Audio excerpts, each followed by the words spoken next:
In Galatians 4 verse 1 to 3, Paul comes and he basically explains that the Jew and the Gentile are both bound under sin and that they are equally in bondage. Doesn't matter what.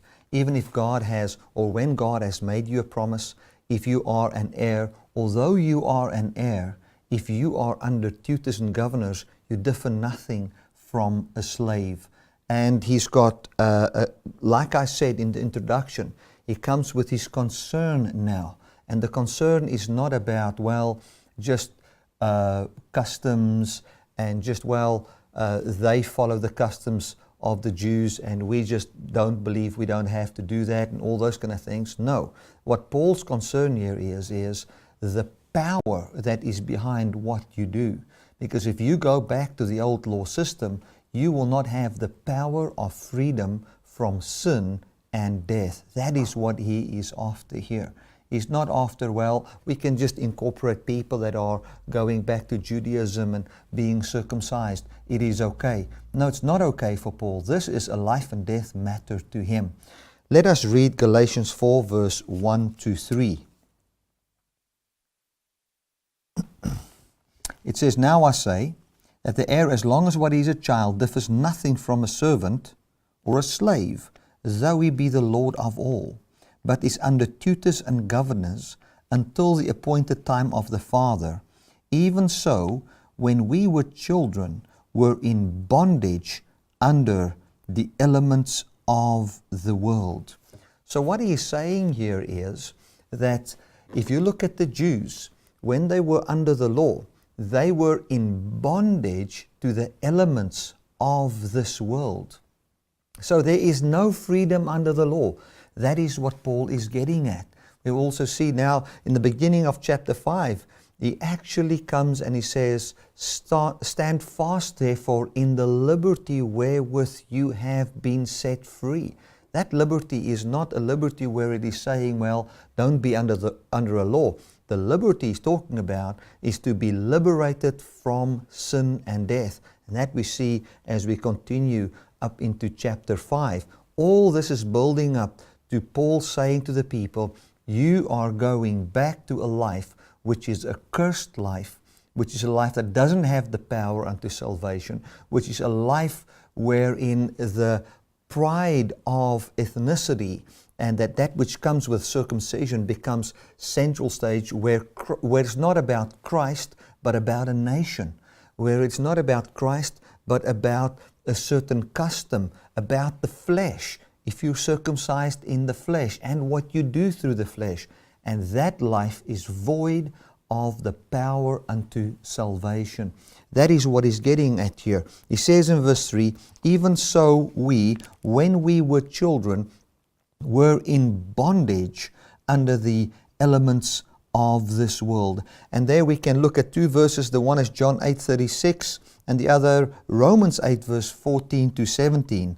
Now, I'm going to read, there will not be a slide on the screen for you for this one, but John 8 there will be a slide. I just want to read Romans 3:9 here. It says, "What then? Are we better than they? No, in no ways. For we have before proved that both Jew and Gentile, that they are all under sin." So what he is saying here is that there is a bondage when you're under the law. You are in bondage unto sin, and that you cannot be set free from it. You might say, Bertie, but how do you get Romans 3 verse 9 into this whole thing about Jew and Gentile all under sin?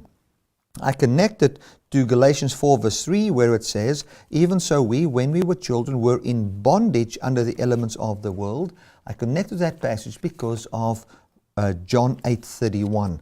Now let us just read John 8 verse 31 to 36. It says, "Then said Jesus to those Jews which believe on him, If you continue in my word, then are you my disciples indeed, and you shall know the truth, and the truth shall set you free."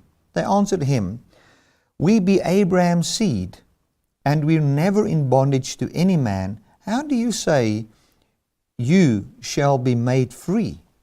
Jesus answered them, Verily, verily, I say unto you, whosoever commits sin is the servant of sin, or the slave of sin.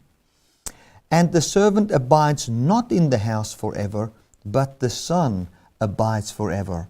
If the Son therefore shall make you free, you shall be free indeed.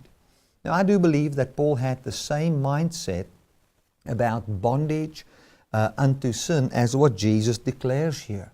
Jesus comes to the Jewish people and he says to them, listen, you will know the truth, and the truth shall set you free. Now, I believe that truth that he's talking about is the resurrection. He says, if you continue to be my disciples, if you continue to follow my teaching, then you are truly my disciples.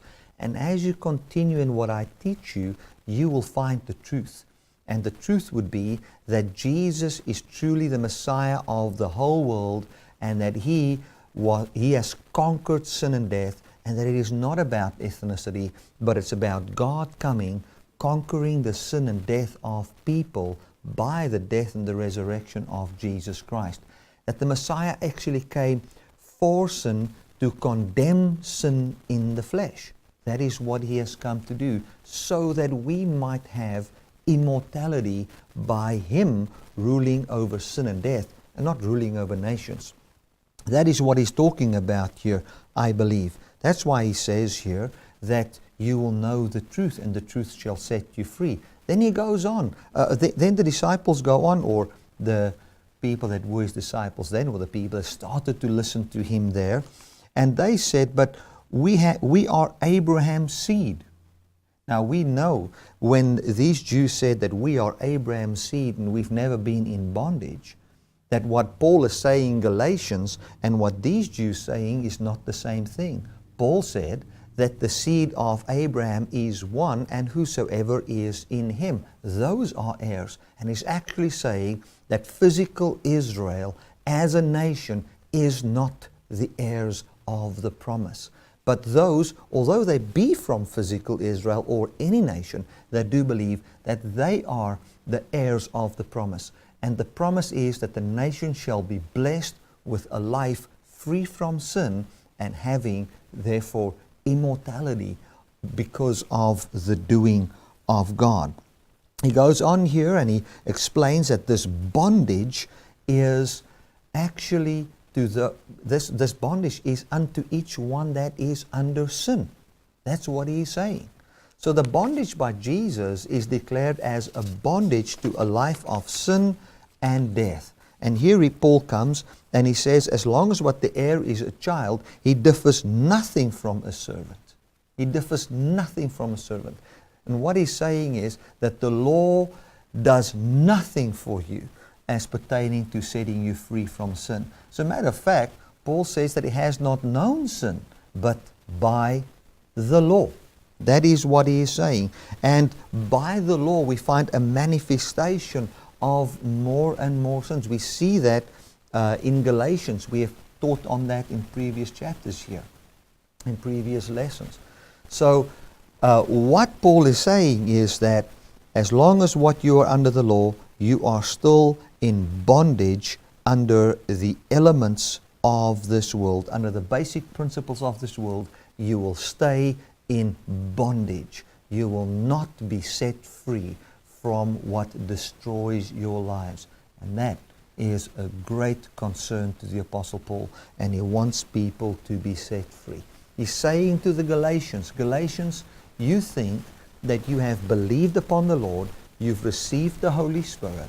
After that you have received the Holy Spirit, your life started to become new, and now you're going to be made perfect or have even better holiness or immortality or whatever you think the promise of God is by going back to the old Judaism system of circumcision and the customs of Moses. He says, no, it's not going to go better with you there. It's going to go worse, because that has no power unto salvation. He goes so far as to say, you will be a slave and remain a slave.